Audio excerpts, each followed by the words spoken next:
welcome back to the Blue Hub YouTube channel, and today we're going to be continuing the Dia and Xero integration series, specifically looking at purchase transactions. If you haven't watched any of our other videos on Xero integration, such as Xero integration settings, then please refer to those first because they will help with a little bit of the processing that we're going to be doing today.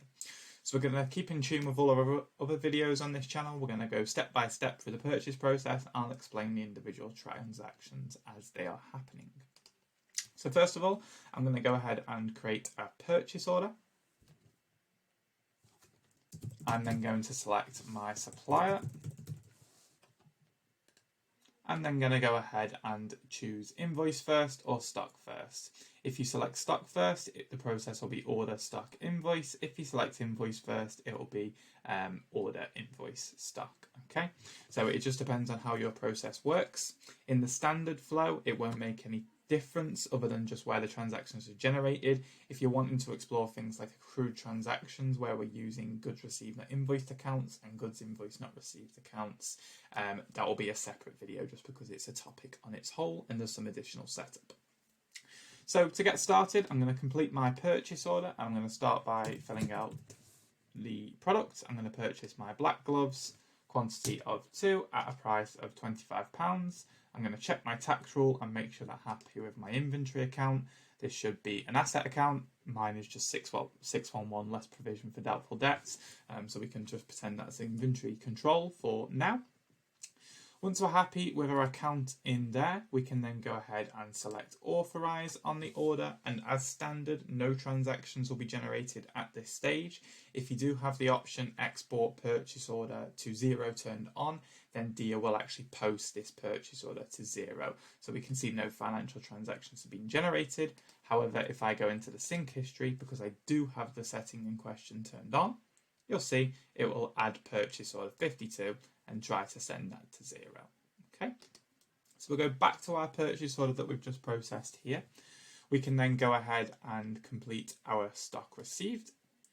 So in this example, when we don't have accrued transactions turned on, where we do goods received not invoiced or goods invoiced not received and processing stock first, no transactions will be generated when we actually receive the stock. Okay, when we receive this stock into the system, it will be currently held at the purchase order value, but no journals will be posted to Xero. Okay, so if you do want values to be posted at the point you receive and you don't receive the invoice till later on, then you may want to refer to our accrued transactions video.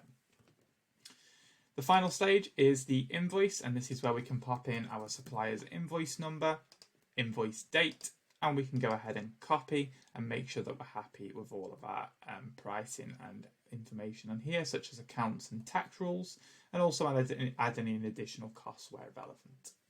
When we're happy, we can go ahead and select authorise, and then in the standard flow that we're covering today, this is where all our financial transactions will be generated.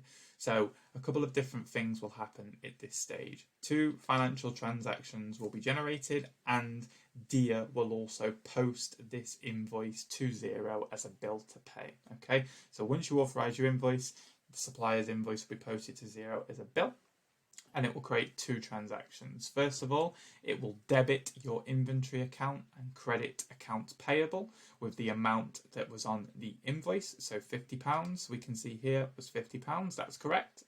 And we also have an additional transaction that's generated where we're debiting our tax liability account, and this will also credit our accounts payable, and that is the £10 which was due for our 20% VAT or whatever tax rule you're using in your circumstance. Okay, so those are the 2 transactions generated during a purchase order. Again, if you do want the values to be accounted for, you may want to use the accrued transactions process, which we'll cover in a different video. And just to finish, we'll go back and view our sync history now, and we can see what's ready to post.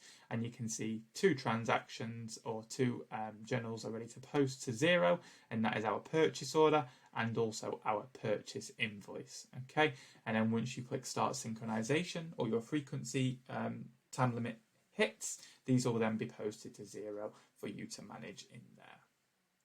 Okay, the only other thing to note on the purchase order is if you're entering the payment directly into Dia, if we go back to our invoice and then we go down to our payment section and we add it in here, so we select our bank account and we select our payment and the date paid in this circumstance.